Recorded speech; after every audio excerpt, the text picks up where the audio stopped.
will move you forward. We're not looking back, and there ain't no stopping us now. What awaits you is right in front. It's something new, and it's just for you. So join me for that new thing, starting now on A New Thing Live.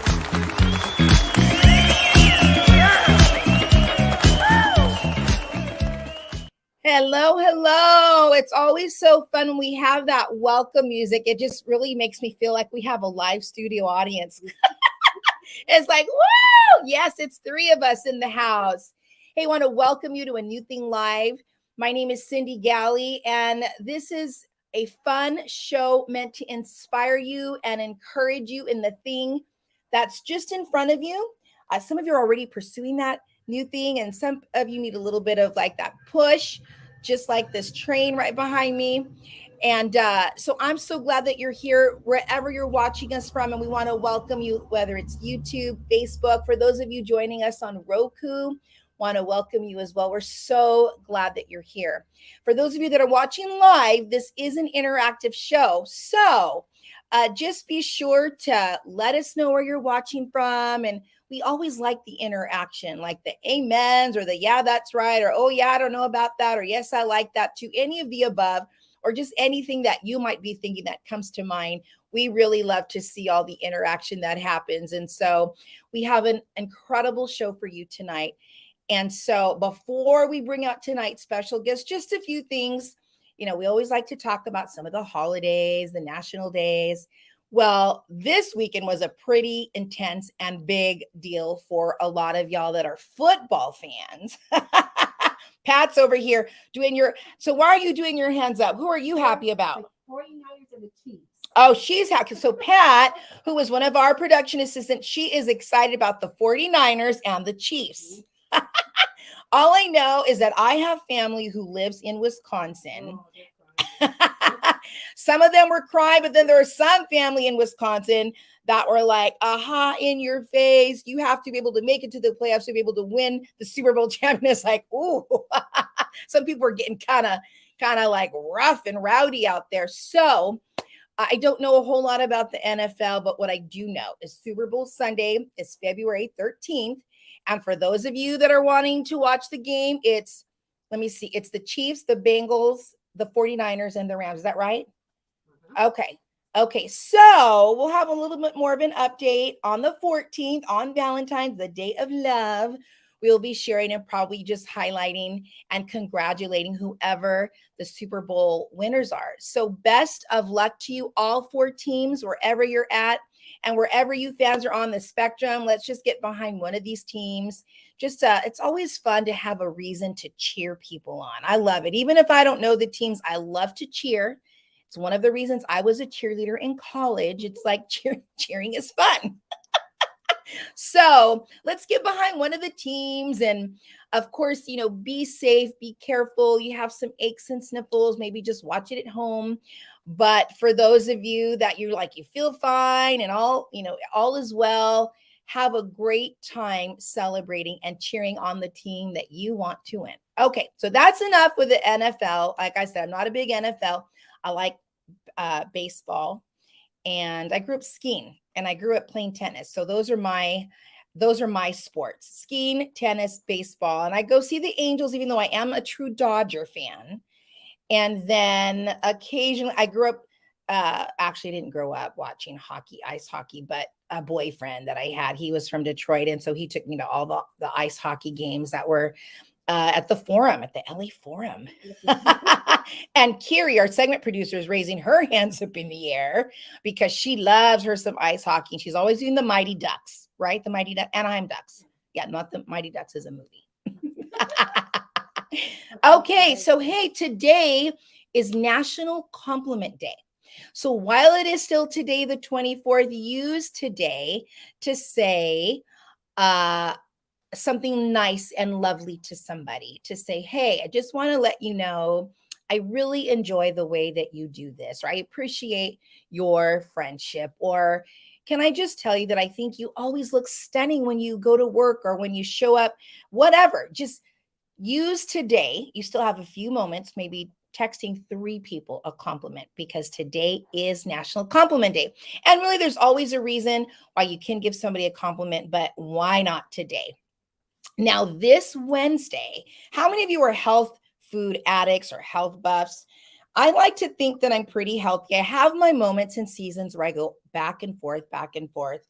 Well, this Wednesday is actually National Green Drink Day. Now, let me tell you about this drink. This is called barley green, and it really does taste like dirt water, but it's very healthy for you. And so I also like the naked green juice, which got all the sugar. So,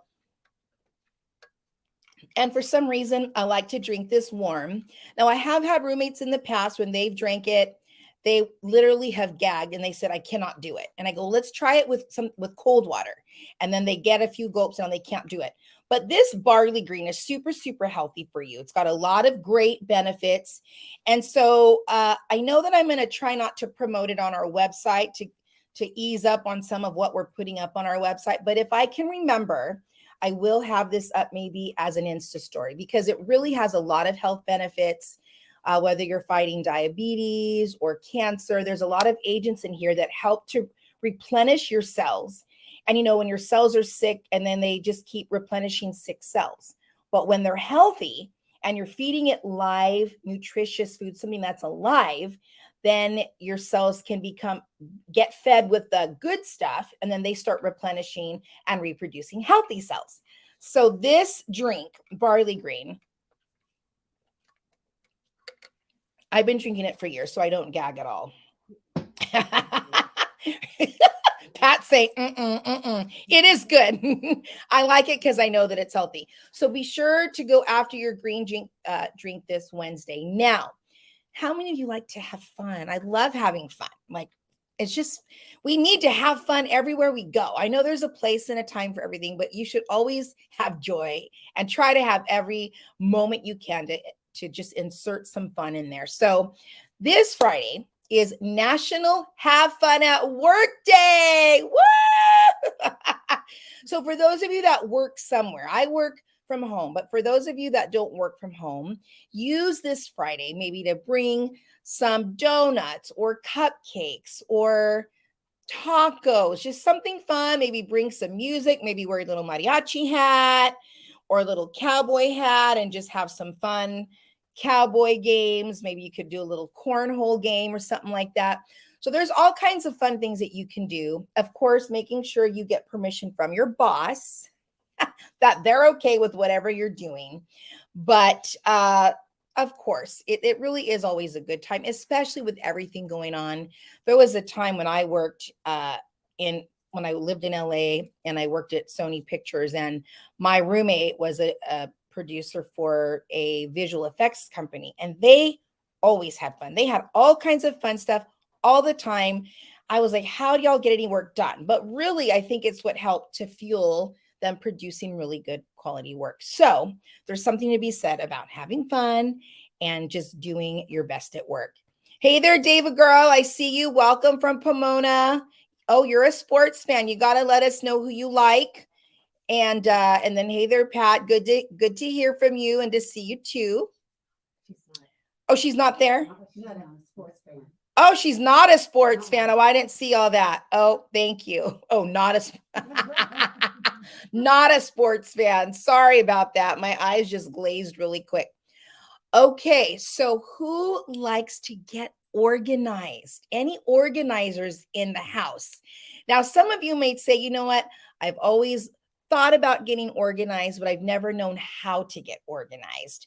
So we're going to be highlighting some fun ways to get organized with a little help from the Home Edit.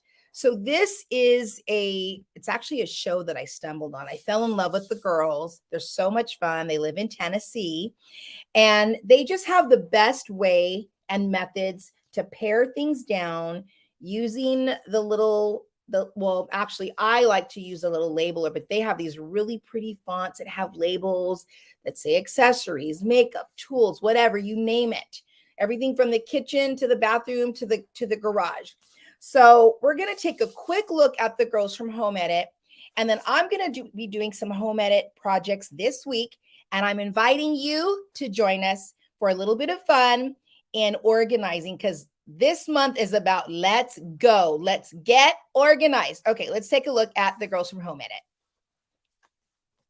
One of the things we get asked the most is, what do we do with all of our appliances? Right. And the truth is, some are super necessary and you use them all the time. So we tend to kind of organize the interior spaces with the things that you can't leave out on the counter, and you should leave your countertop for the beautiful items, you like know, the pasta maker. Right, exactly. And you can actually use your storage spaces, your drawers, your under the sink, your cabinets for better purposes, like food. A pantry, and, like a kids grab and go section. Right, exactly. So similar to the kitchen, bathroom counter space is coveted, and you really don't want to overclutter your space. You want to think about your under sink areas, your in drawer, for kind of like your daily supplies. You can set up daily drawers, and which we love to do. This is where my toothbrush will live. This is where my shaver will live. Right, you don't and just throw makeup like loosey-goosey on the countertop. Right, and if you're short on like under sink space or drawer space, you can use organized systems on top of the counter. Absolutely. Right, you can have stacking modular clear acrylic bins, or for makeup or for daily items. But you just want to be really selective, and you want to make sure it's something that you're going to be happy to look at every day.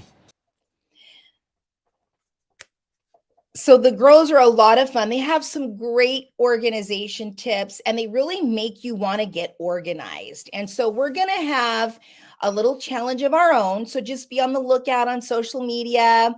But this week, I'm going to do some little organizing myself with the help of the Home Edit. And we're going to have a giveaway. I think we said next week. Okay, we're going to have a winner next week. So be on the lookout on our social media of how you can win some fun home organized goods and accessories and tools and resources so that you too can get organized. Let's go. Let's get organized. Okay. So now it's time to spill a little tea. Now, I don't know if you knew this. Well, first of all, I love tea. Have loved tea for a very long time. Oh, that's really good. So I did not stumble on becoming a tea drinker, like high tea, until I was in my young adult years, probably my early 20s. Would love going to little tea houses, little tea rooms, Rose Tree Cottage, Tea Rose Garden, the Huntington Library.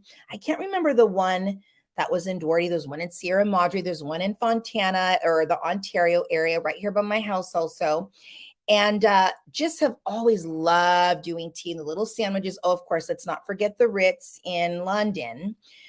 And then, of course, the Fairmont in San Francisco. I've had some wonderful, wonderful, lovely tea times. And so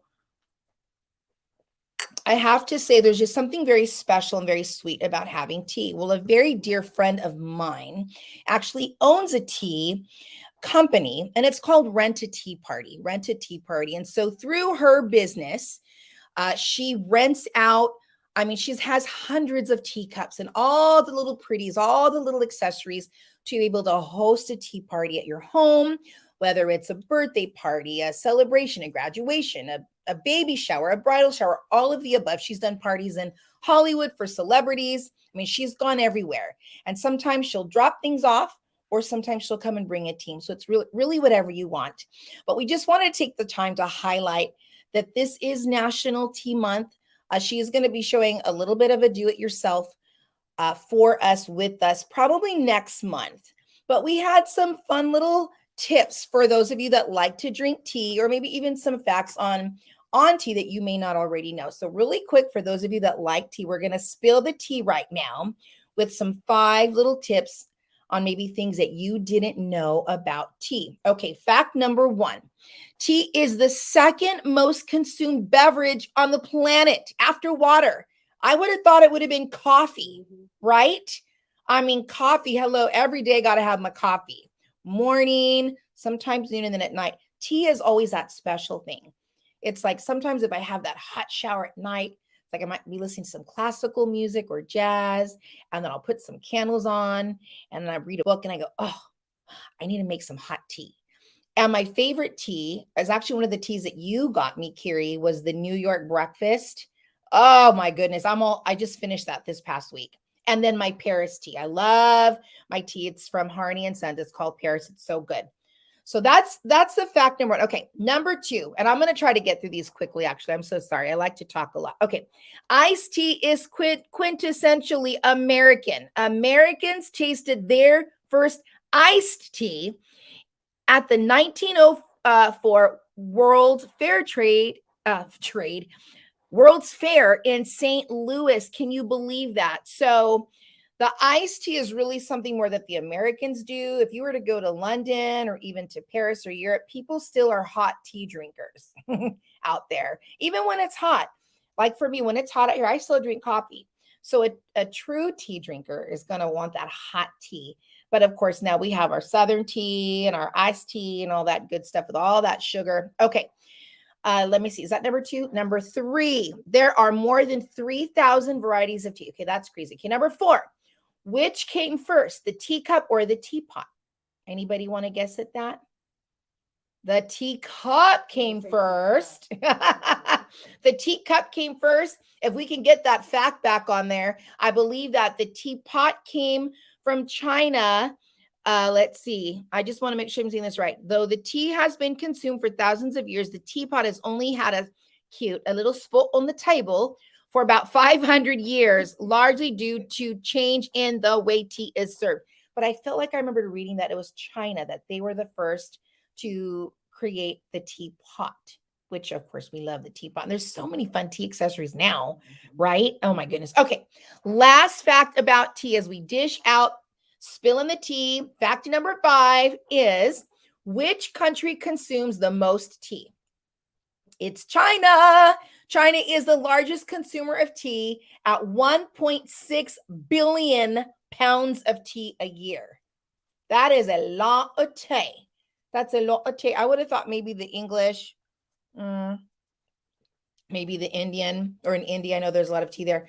But anyway, this tea is the Paris tea. It's, let me see, not Fortnum and Mason. It's O'Harney and Sons, and it is so good. So good. So for those of you that like tea, and it looks like some of you do, I see Dava saying she loves tea, Pat saying she loves tea and cream that does in the coffee. Yes, but tea is such a yummy thing. And if you have never tried it, there's something very sweet and special about having tea with friends. And when you're doing this and you have the little clanking, it's just like, I just feel so like girly and just like, ooh, I'm having tea. I'm having tea. It's tea time. Okay. By the way, if you leave it in too long, it gets a little bitter. So this is coming out now because now it's a little bit bitter, but it's still so good. Okay. I am so excited. So that's the tea. We're spilling the tea. That's what's pretty much going on right now this past week up and through the upcoming week. But we are so excited about tonight's guest. And boy, she has so much that she's going to share with us. So don't go away. We will be right back after this quick message from A New Thing Live. Don't change that channel. Stay on there. Stay on there.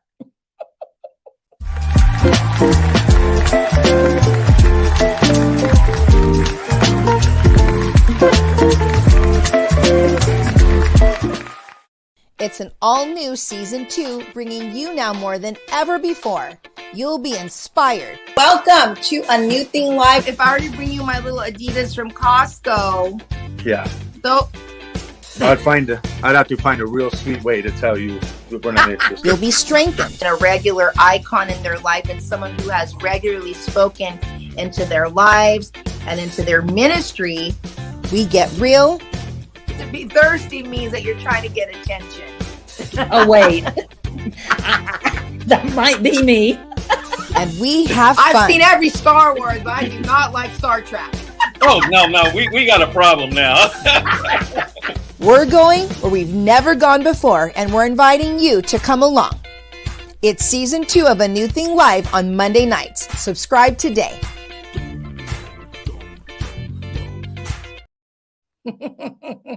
So yes, do subscribe if you have not yet. If you're watching us on YouTube and you just happen to stumble on our show, then go ahead and subscribe. If you're watching us on Roku or Facebook, then we're so glad you're watching us as well. Then just jump on over to YouTube and do a little search for YouTube. on YouTube for A New Thing Live. So we do have a lot of fun, and truly, I mean, we have experts, entrepreneurs, business people, ministers, everyday people. We've had young people. I think the youngest that we've had on here maybe was the Bridgeton family, the little boy, all family of actors. And we just have so much fun. But I'm always encouraged and I'm always strengthened when I hear the stories of these individuals and what they've done or what they've gone through to be where they're at today. You know, we know that life is not easy. Nobody ever said life is not easy, right? The things that we do in life are not easy. When you have dreams, you've got to take steps to fulfilling those dreams. And then what happens? You have obstacles, you have things, sickness and other things, maybe financial barriers, maybe relational barriers, just things that want to come in the way. And so we're here to say you can do it regardless of what those barriers are, regardless of those obstacles. If it's there in your heart, it's there for a reason. You might for years have had a dream to launch a business or open an online store or write a book, maybe be a blogger, start taking photography. I mean, there's so many things, the list goes on and on, maybe making jewelry. So whatever that thing is for you, we say you can do it. And this is why we come on here week after week. And this is why we have the wonderful guests that we do to come and to show you if they can do it, then you can too. So we've got some wonderful guests coming up this year, but we gonna focus on tonight because we got a powerhouse on our show tonight. She's an incredible woman. Before we bring her out, let me tell you a little bit about tonight's special guest. Okay, she's a vocalist, songwriter, a vocal coach who transplanted from Vancouver Island, Canada to Southern California to work with at-risk urban youth through the Berklee College of Music accredited project, RYTMO. Now, her pure and supple vocals, which we'll hear a little bit of tonight, are infused, I like that word because of the T infusions, with her influences of R&B, and you're going to hear that tonight as well, classic soul and pop. Now, originally honing her skills by singing standards in jazz clubs at the young age of, wait for it, 14. 14 years old. She was already singing in jazz clubs. I'm like, wow.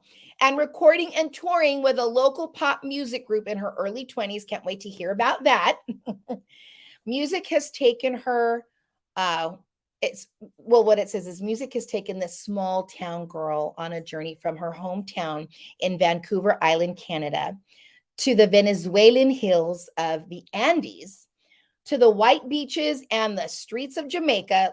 I wonder if Debbie heard her, because Debbie that was on with us last week. She's from Jamaica. And finally to LA, Los Angeles, California. She currently works as a freelance songwriter, studio vocalist, in addition to providing professional vocal coaching. Anybody wanting vocal coaching? Anybody saying, I wanted to start taking voice lessons this year? Well, then you definitely want to tune in to tonight's guest.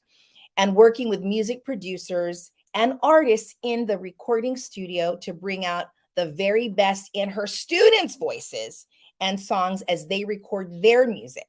Her fresh pop and R&B influence songwriting has clear universal messages, and her songs are delivered with supple, velvety vocal. And yes, I would say yes, that is absolutely true. Merging the introspective soul of, and I'm not sure if I'm saying this right, but Amel Larieux with catchy throwback pop songwriting reminiscent of Bruno Mars. Adrianne tries to infuse her music with messages that resonate, uplift, and inspire. And we are so blessed and lucky because she is here tonight. Would you please help me welcome Adrianne Ralph to A New Thing Live?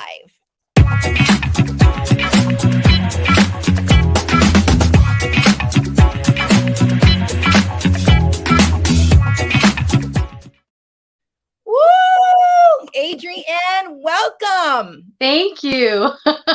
Yes. How are you doing? I'm I'm doing great after hearing you introduce me so nicely and yeah. I'm Aw, doing great. well, we're so glad to have you here, and I'm doubly excited because this is actually the first time I'm meeting you.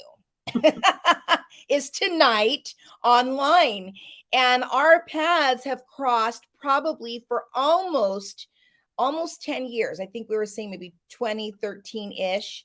Hmm. Now we're in 2022, so about almost no, almost 9-10 years. I'm so bad with math. Me too. It's okay. Okay, yeah, we're creatives. It's okay. Yeah. We hire people to do the math for us. Yes, girl, I need to hire somebody to help me with my math. But it is so good to have you on here. I just, I've seen you on stage and I see you singing.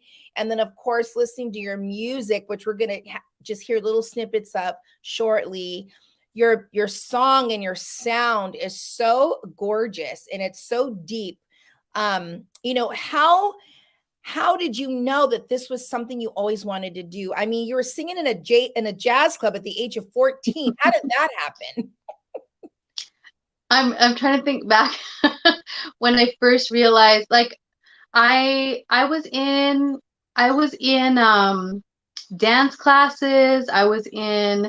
My parents had me like learning piano, and I remember when I was starting doing piano when I was probably 8, I would do it what the teachers told me, and then I would be like, I want to write my own music, and so I just write my own songs on the piano. I think that's maybe where it started, like realizing that like I can come up with something new. Like I can just experiment with the sounds and come up with something like that I like that's brand new. So I think that's maybe where it started. And Mhm. then I at around age 12, I think I kind of realized that I was never going to be a professional dancer, which had been my dream up until then, like a ballet dancer.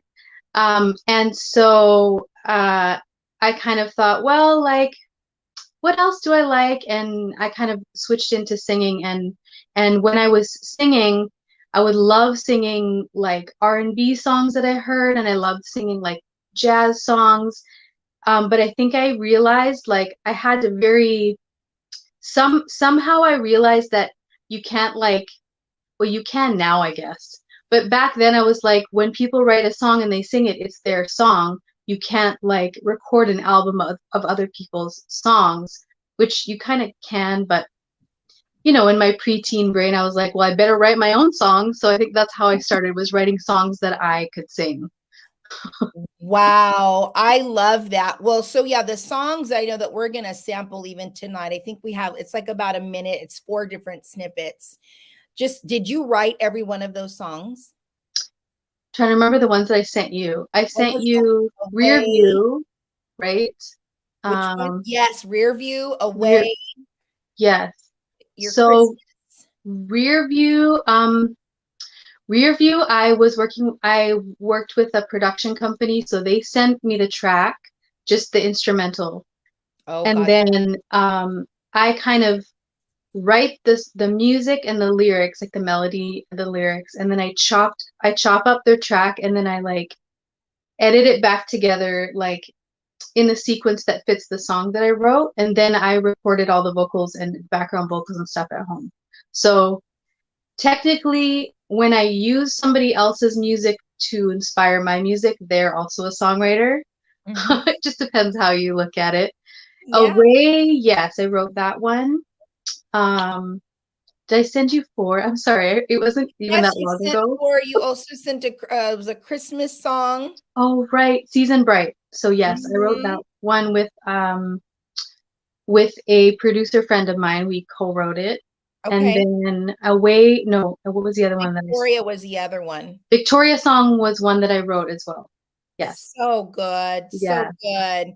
Well, I definitely want us to sample those, but I love that you I think you got it right and you were so young. You were already realizing, okay, maybe dance isn't what I'm going to do like for life or for a career or for my calling. Hmm. But you enjoy doing it. I still love dance. I took tap. And I still get, little tap newsletters, and I was contemplating, should I take tap this, this season or this, semester. I have my tap shoes still. And so I get it, but that wasn't something that I was supposed to invest my career in calling on, if you would. But somewhere you had this understanding where, okay, so maybe not dance, but I really do love music.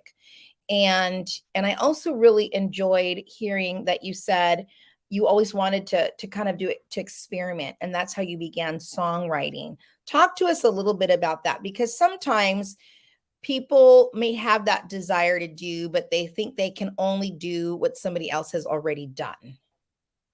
Yes. And a lot of times in commercial music, people will try to make you think that you have to sound like what's already out there. And I think you can kind of jump on the bandwagon if you have a sound that's popular. But I feel like the biggest artists, when they break out, it's because nobody sounds like them. Like, they're really, really good and nobody else is doing what they're doing. So when I like that. I like to keep that in mind when I'm creating, because sometimes you can compare yourself to what other people are doing, and you can be like my music doesn't sound anything like what's popular. My music doesn't sound like what's getting playlisted or what's on the radio. So it must be wrong. I must be making it wrong. And I think I have to remind myself, like, my favorite artists, they sound like nobody else. And I think, like, there's always room for your unique sound. I think that's why we all have like a unique way of expressing ourselves, and especially with your voice, because your voice is like, it's so tied to your physical body, and your physical body is unique, even just the shape and how your voice resonates and how you project and stuff. So nobody can sound like exactly like you. And so I think that kind of ties back into like voice teaching. When I teach students and they come to me and they're like, I want to sound like this artist, and I really try to teach them, like, no, like, sound like the best version of yourself, because that's gonna like break down barriers that you imitating the most popular style can never do. Anyway, that wasn't your question, but I just like went on a tangent there. No, but that's so good. And I think that's a great tip for everybody in any genre, any field, any career. A lot of people want to mimic that person, but yet they have a style of their own. I remember going through that even when I was a young adult in ministry. I was a worship leader, and I would kind of try and mimic the worship leaders that were the ones that I was around. And but that wasn't my style. It wasn't even my voice. It wasn't the way that I did it.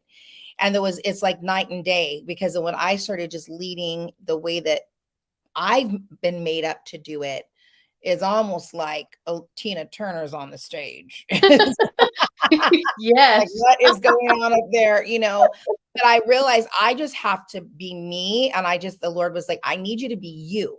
In your personality, with your makeup, with your voice. I'm not the best vocalist. I can harmonize. I've been harmonizing since I can remember singing. But so sometimes I would even lead harmonizing, and so for me, I had to be okay with that. And I had to not be insecure about, well, other worship leaders lead singing the melody. I couldn't do it because I'm kind of a tenor, not even a true alto. If I try to be alto, even some of those notes are too high for me. So, I love that you said that, because you can apply that to writing, your writing style, anything. And I think some of my favorite artists or even worship teams or songs are people who have a little bit of a different sound. It's not the same sound as everybody else. Your music actually a little bit, anyone ever told you sound a little bit like Corinne Bailey Rae? Have you heard any of that at all? I think I have at some point. Yeah. Okay. Yeah. Her music just so smooth, and it's very unique. She's from, I believe she's from the UK, but she had these nice soulful, sultry sounds, and just beautiful, but you don't hear all of that all the time. And I think it's what I appreciated about her music is I felt like she was being true to her.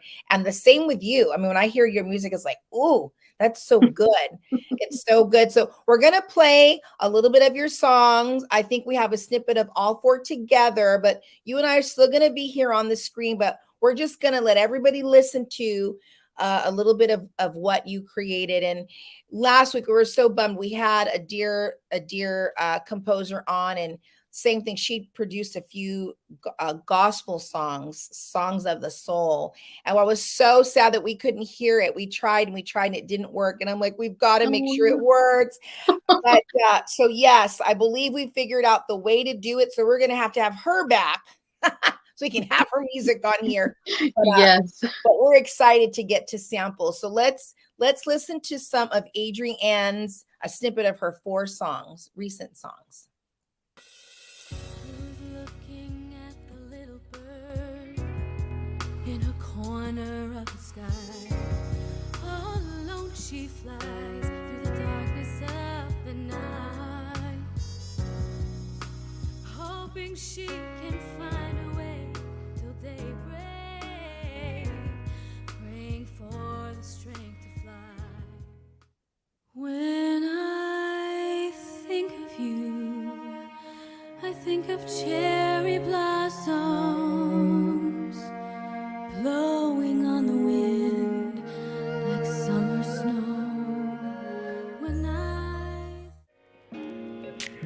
your expectations, they're all unspoken, bending myself over backwards till I'm broken. I let you mold me how you like. You make the season, you make the season bright. You make the season, I gotta let you know that. You make the season bright. Woo, girl. That is so nice. So nice. Your vocals are just gorgeous. Thank you. Oh yeah. Kat was over here, we're over here she's trying to keep herself together over here. So fun. So for you writing, what do you hear first? I'm always curious, like what comes first, or is it different every time? Is it the rhythm? Is it the melody? What's your songwriting process? Is it the words? It used to be the words. Like I used to be like, I want to say this, and then I would like write it all down and then try to make it fit music, like fit into musical phrases. And it ended up being it's hard to like get a real groove when you write that way, because you're starting with just the words that you write have their own rhythm.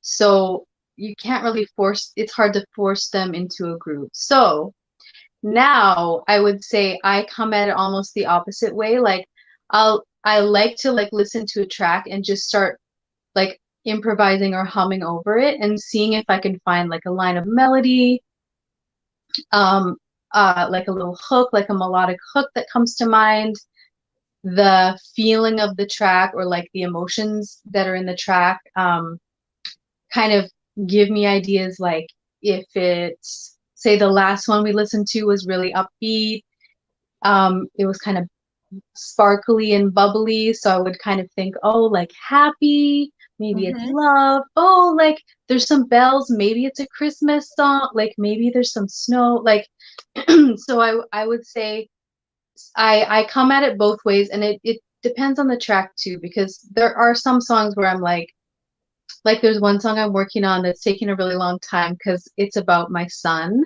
and like being a mom, and it's like, how do you distill that into like 3 minutes, all that stuff. So that one I'm starting with the words, and I'm just like writing them down and editing them down and editing them down until they stay like in the least words possible, the most impactful statements, or the most, how do I get to the bare bones of the feeling? like lose all the fluff and just get right to the truth of what I want to say. So that one's taking forever. So it just depends on the project, and it depends on the kind of song, I would say. So good. That's so good. What would you suggest or recommend to somebody? Maybe they hear little melodies in their heart and they have had this desire to write a song. Just in terms of practical, what are just maybe 2 or 3 practical things that they can do to either work on their skill, work on that craft? What are some of the practicals that you do that have helped you? Because your music is just so much fun. And I'm looking at some of the comments on the side. It's like, oh yeah, throwback R&B. Yeah, throwback R&B. That's me. Yeah, it's so fun, and so someone else says soulful and sultry, but how would you advise somebody who's interested in just giving their hand at songwriting a shot? What would you say to them? I would say, if they're a lyricist, start by journaling. And this is kind of like my tip for if you have an idea for a song and you just don't know how to do it, is you kind of free write, like just journal like what's on your mind about this subject.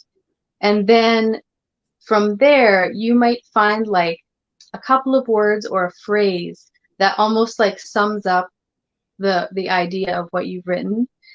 And then you can kind of use that as the hook, which is like the main idea of the song. And I kind of like to start with the hook because that's the part that's going to be the most catchy. It's going to be repeated over and over, and it really is the central theme of the song. So I would say like find the phrase that kind of encapsulates the idea that you've written, and then attach it to, like, start singing a melody to it. Start singing along until you find like a melody that you like, a catchy melody. I mean, if it's a phrase of 4 or 5 words, then you could repeat it 4 times. You could say that phrase, and then have 2 other lines, and then end with that phrase. Like, it's hard to like try to distill this all down, but yeah. I would say start with journaling, and then start picking out the best phrases or ideas that come out of the journaling, and then use that as the seed of your song. Okay. That's so nice. I had to chuckle because I was thinking of a song that I wrote. I think I was in 6th grade. And my dad had bought me this little tiny Casio, this little electric Casio. And I mean, literally, it was like this long, and it was called Competition. But the whole song was like, and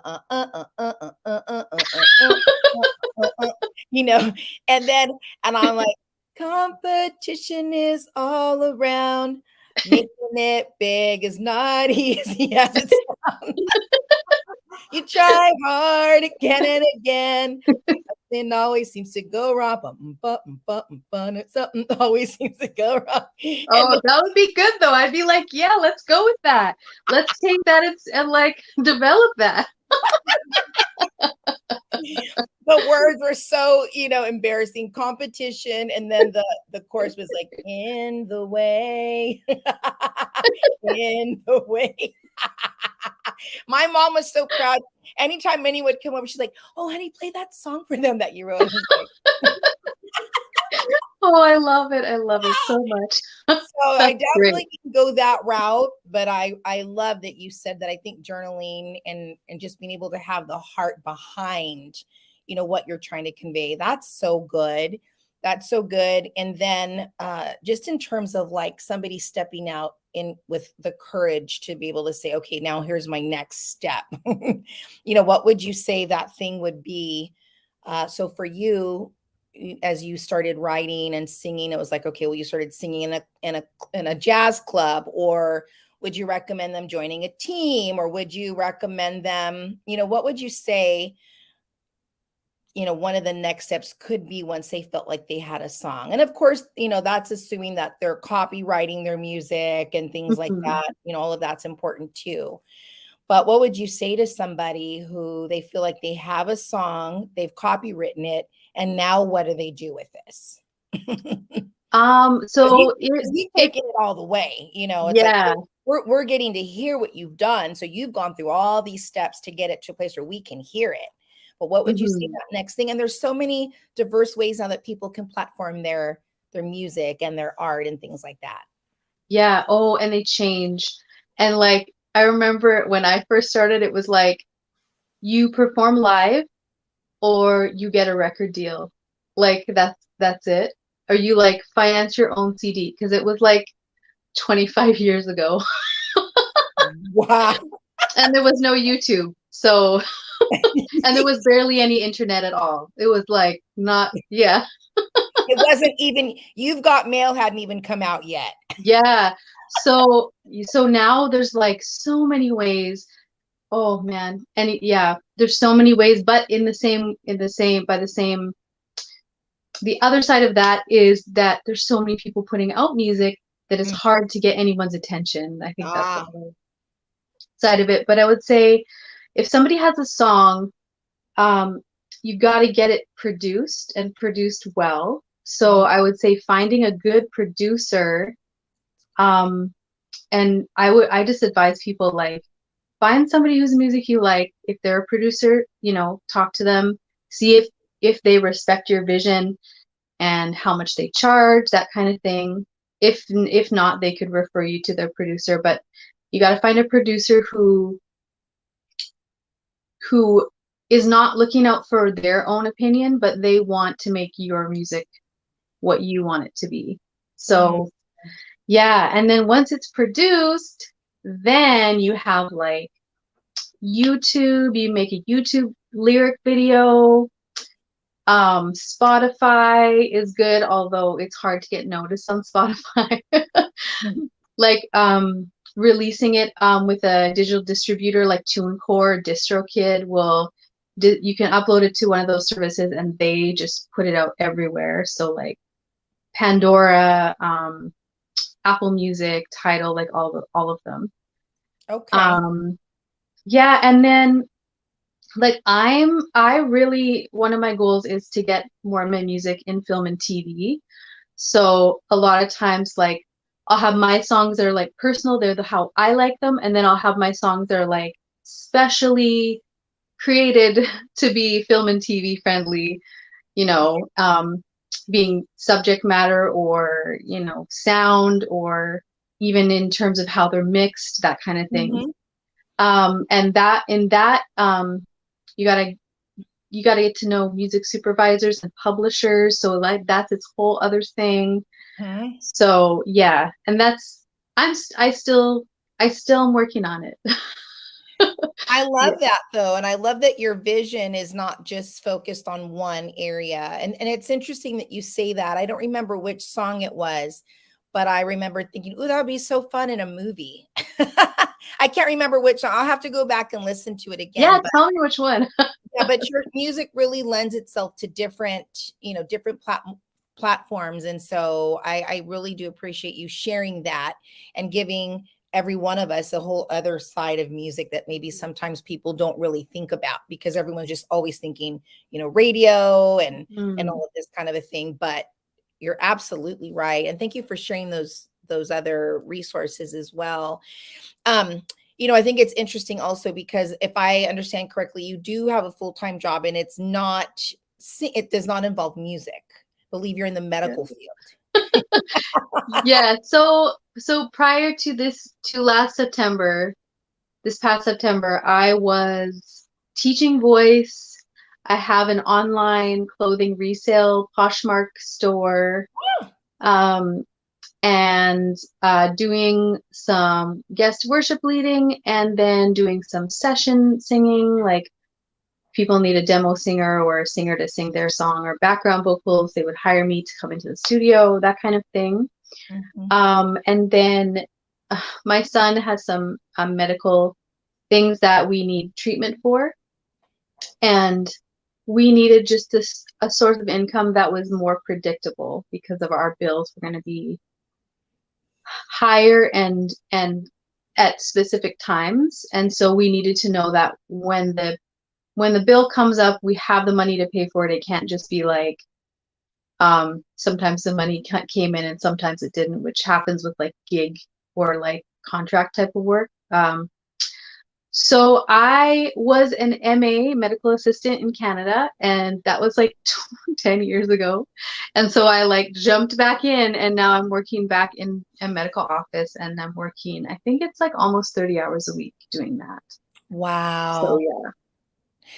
What would you say? Because, here you're doing the medical, career right now and helping to provide for your family, but yet you have this passion. And obviously it's more than just a passion from what I hear.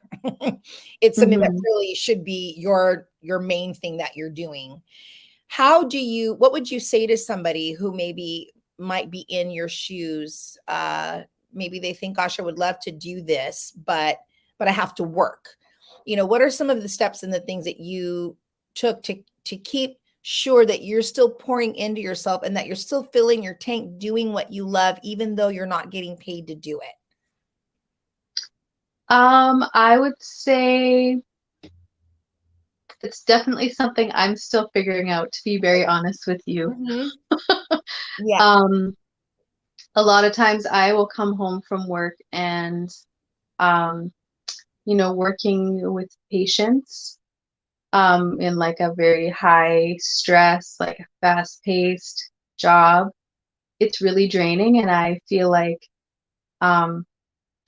even if I had the time, I don't have the energy. Gotcha. But I would say, taking in good art, like listening to good music,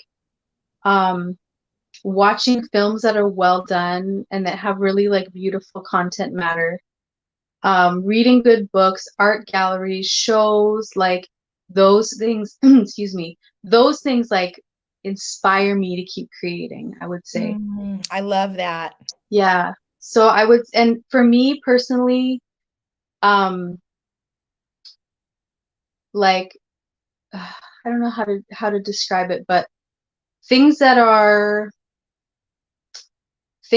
like moving and beautiful, like inspire me. So I'm not so much like not so much like the superhero movies or like like a romance movie, Marvel but doesn't inspire you. yeah. So, but more like a movie that like really examines life and examines like the good and the bad, but like in a really redeeming way, I guess, or in a way that brings hope. Yeah. That would like spark something in me, like give me new ideas and make me be like, oh, like there's still things left to create, there's still things left to do. So I would say like seek out those like artistic experiences, like art galleries, shows, yeah, that things like that, like new experiences, even just like going to the beach alone and like watching the ocean, like something like that. Almost it fills something in you, and then it makes you able to take from that and like create something new. So yeah, that would be my how I do it. Yeah, we need to do that, you guys. Everybody that's watching, we absolutely need to do that. That's such a beautiful tips for us to take with us, especially for people that are creative. But I don't even want to limit it to that, because everybody has something that they're supposed to be doing. I think maybe even if you don't have that desire or that urge to create, boy, you could sure have a beautiful picture of something in your heart when you're somewhere by yourself at the beach or somewhere like that out in the open or the mountains or something like that. So, but I love that. That's so good. And, just wanted to talk for a quick minute about maybe discouragement, because I'm sure you've hit discouragement. Sometimes I'm discouraged even, and it's like, you hit this wall, or you just feel like, okay, I'm just going to throw this all away. What do you do to get over that hump so that you keep pressing forward on the things that are really in your heart that you're supposed to do? And sometimes you just get discouraged, like I'm over it, I'm done. Oh, so many times. Yeah. So many times I've been like, what am I doing? My friends have university degrees and I'm still like in my little room trying to get people to listen to my songs. No, to your beautiful You song, know, your beautiful voice that you've been Thank given. you. Mhm. Yeah, I think I had a friend way back when I was starting. I was in my teens, and I was questioning. I wanted to be a singer with and make music with all my heart, but I was questioning like, can I do this? Should I? You know, is God going to be behind me? Like, does God want me to do this? Um, and I think he said something along the lines of, if you are a singer, you sing no matter what. Like, you have to sing because that's just who you are. Like, you can't Woo! stop. That's Like, good. whether or not there's like a coliseum listening, or whether you're in your room singing with the piano, like, if that's what you're supposed to do, you will not be able to stop. And that's what I've found is, like, I have put all my music stuff away. Like, after my son was born, I was like, okay, I'm done. I'm a mom now. Like, I'm gonna do mom things. So I put away my keyboards, I put away all my music stuff, and I just found, like, after a couple of years, I was like, songs would come into my head, or I would want to sing, and I'd just be like, you know what, like, I think at this point I almost am like, I don't really care how far it goes, because it's just who I am. I have to be creating, I have to be singing, I have to be writing songs. And like, if it's something God put in me, then whatever I'm putting out there is going to reach its purpose, whether it's one person or whether it's a lot of people. So I just have to trust, like, I just have to make things, be who I am, and then trust that it goes where it's supposed to go, I guess. And maybe it's not even me, what I make. Maybe it's just the fact that I keep making things. That's the testimony to people. Because I have had people being like, I really admire how you just keep going. And I think it's like a compliment and an insult, because they're like, I admire how you keep going when you're not getting anywhere. It's kind of, I think, what they're saying. No, they're not saying that. But I'm like, okay, I'll take it. Like, I don't give up, and I can't. I don't think I would be myself if I gave up. You know, I have to do it. Right. I have to do it. Yeah, I was love made to do that. it. So, yeah. So good. Let that be a word to every one of us, that if we have that gift, then we do it no matter what. If you're a writer, then you write no matter what, even if you're not getting paid, even if you're doing pharmacy work from 9 to 5, or even if you're working as a attendant, or you're a janitor, or whatever you're doing. If it's not that thing that fills your tank, then find time to fill your tank doing that thing that you love doing. So thank you so much, whether it's taking pictures, picking up the camera, writing poems, so many different things that people have just such beautiful gifts and talents. And I just feel like we don't spend enough time cultivating those things, and we don't spend enough time investing in those things. And then 10 years go by and we're still kind of sad that we're not living that life. But yet when we pick that pen up and we do, even if it's not for the 9 to 5, then that you start feeling fulfilled and you start getting that joy, because you go, this is really what I was intended to do. So thank you so much for that. I'm excited. I'm stirred up myself. And I pray that all of our watchers and viewers are also stirred up and really hearing and taking to heart what you're saying, because it's just such valuable tools and tips that you're giving us. Is there anything else that, and I'm so sorry we have to wrap this up, but is there anything else that you would want to share or say? And we will have your information up as well when we're done, so that, if anybody wants to, reach out to you as a vocalist or a vocal coach or any of the above, singing, background, backup singing, guest singing, we will have your information. But is there anything else you would want to leave our viewers with before we wrap this time up?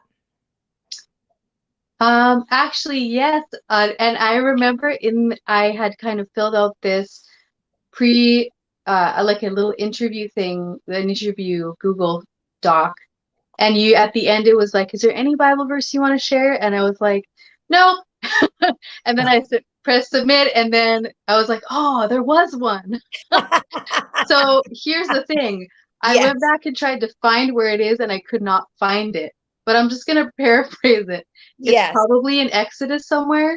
So anyway, so it's talking about how God's commanding his craftsmen. He's commanding the temple to be built using the best craftsmen, people who are highly skilled. And then there's this one line that just caught my eye, and it said, I believe it was talking about making bowls for offering, or making vessels. And it was saying, make them such and such a way for, it was for beauty and for use. And it kind of struck me that it's not just to use, but God wants them to be beautiful. And that what I do, making music that's, maybe it's not worship music, but it's music that has beauty in it. Or what a painter does, maybe they're not painting like Jesus on the cross, or, you know, openly religious things, but they're putting beauty into the world. Like, I think when we put beauty into the world, because we're reflecting God to the world, that we please God. And I think sometimes we think we just have to be of use, but we forget that the beauty that we create is also pleasing to God. So I just wanted to share that. That's so good. Yes. And I think you're right. Somewhere Exodus towards the end, when just such clear direction were given to the skilled craftsmen and the artisans and things like that. So now I'm curious to find that scripture as well. But Adrianne, it was such a wonderful treat to have you tonight, and just to hear your heart and, you know, what you've been able to do, even as a mom, and helping to provide for your family and working another, 30-hour-a-week job. You've just really helped shed some light on a lot of things, I think, where our talents and our gifts are concerned. And even for people that feel like their tank isn't filled by what they do in their 9 to 5. And you just let that cat out of the bag. Like, if you're a singer, then sing. So fill in the blank, people. If you're a blank, then just blank, just that. Do it. Yeah. And find people who will make you excited about it, who will talk to you about singing, who will talk to you about art, who will be like, that's awesome, do more, Yes. Yeah. Absolutely. Well, we're behind you. We're cheering you on. We're saying that's awesome. Do more. Right. Thank you. I will. More. I'm so excited about, what's on the horizon for you. We can bring her information up, because some of you may be looking for a vocal coach, or just, even want to know how to get a hold of her music. Her website is adriannessoundslike.com, adriannessoundslike.com. And then her Instagram is at Adrianne Sounds Like, and then Facebook, Adrianne Sounds Like as well. So do follow her. And if you do need a vocal coach, I'm just putting it out there. Her voice is beautiful, but she will encourage you in your gifting and in your style and in your genre. That's very evident and very clear, but yet she's going to pour herself into you to helping you be the best version vocalist or songwriter that you can be. We didn't even talk about that, and really even about all the collaboration and things that you've done.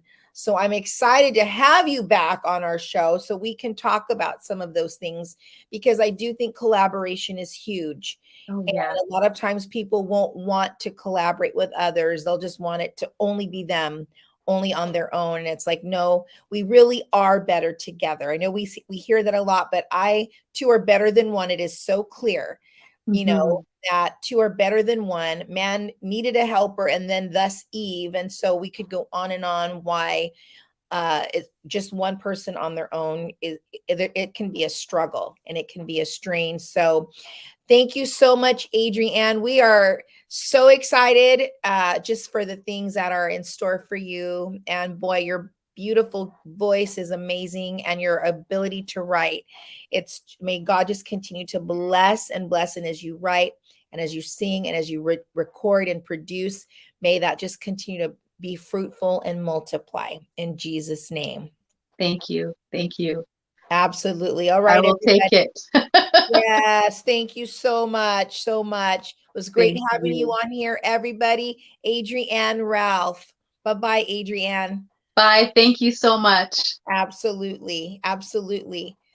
So be sure to check her out, follow her on those social media platforms. My goodness. And then let's do this. You know, last week we also had a composer on here. And so we're gonna have their information on their website. It would be so great if you not only hit that click just to hear it, but also supporting them, you know, spending $2-3 on this person, or $2-3 on this person, or $10 on this book or on this author. So we have people on here, but we also want to say we support you, we're surrounding you, we're rallying behind you, and we're also going to put our little bit of money where our mouth is. So let's support Adrianne as well this week. And again, it'll be on our website if you didn't catch all of that, or you can go back and do a little scroll back. So, hey, thank you guys so much for following and for joining us tonight. We do hope that you are encouraged. We want to leave a book of the week with you. It is just what we talked about earlier, the home edit. There's probably a Kindle edition, but we're going to be doing some fun little things this week. Myself, I don't know about the team, but there's some things that Ms. Galley needs to organize. So Ms. Galley going to be organizing this week with the help of the home edit, but we will have one lucky winner next week. And so be on the lookout on our social media. Email us. Do you have any prayer requests, any questions at all? We love to pray for everybody that reaches out to us. Email us at anewthing.live@gmail.com. Don't forget that anewthing.live@gmail.com. Visit us on our website, anewthinglive.com. Of course, following us on Instagram, which is at anewthinglive.com, and then subscribe. But we want to say a huge thank you to Adrianne Ralph for coming on here and bringing her gorgeous gift of song. We hope that you're all strengthened, that you're encouraged and inspired to say, you know what, when this show's over, I'm going to grab my journal and I'm going to write some things down, because there are some things that I need to do this week so that I can be the very best version and start working on that gift and that craft that's in me that's just been kind of dormant. I know it's time. Now is the time for such a time as this. You guys are amazing. We love you. Set your calendar so that you can spend next week with us Monday night on A New Thing Live. Until then, remember, you are amazing. There's only one you. Be safe. Remember that you are loved. Have a great week, and we'll see you next week on A New Thing Live. Bye-bye.